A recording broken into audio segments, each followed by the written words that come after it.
కొబ్బరి సేమియా కేసరి ఎప్పుడైనా తిన్నారా? లేకపోతే ఓసారి ఇలా ట్రై చేసి చూడండి. చాలా బాగుంటుంది టేస్ట్. ఎప్పుడైనా మీరు దేవుడికి నైవేద్యంగా పెట్టాలన్నా సరే 10 నిమిషాల్లో ఈ స్వీట్ని ప్రిపేర్ చేసుకోవచ్చు.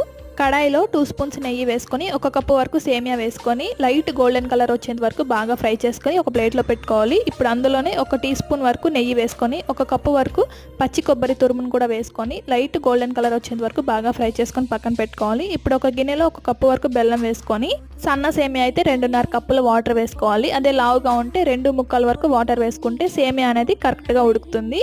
ఇలా బెల్లం బాగా కరిగిన తర్వాత ఒక కడాయిలోకి వడపోసేసుకోవాలి బెల్లం వాటర్ని. వడపోసుకున్న తర్వాత సేమియా అలాగే కొబ్బరి కూడా వేసేసి బాగా దగ్గర పడేంత వరకు బాగా ఉడికించుకోవాలి సేమియాని. ఇలా బాగా దగ్గర పడిన తర్వాత ఇలాచీ పౌడర్ అలాగే నెయ్యిలో ఫ్రై చేసుకున్న కిస్మిస్ జీడిపప్పు కూడా వేసేసి బాగా కలిపేసి స్టవ్ ఆఫ్ చేసేసుకుంటే కొబ్బరి సేమియా కేసరి రెడీ అయిపోతుంది. నచ్చితే ఒకసారి ట్రై చేసేయండి.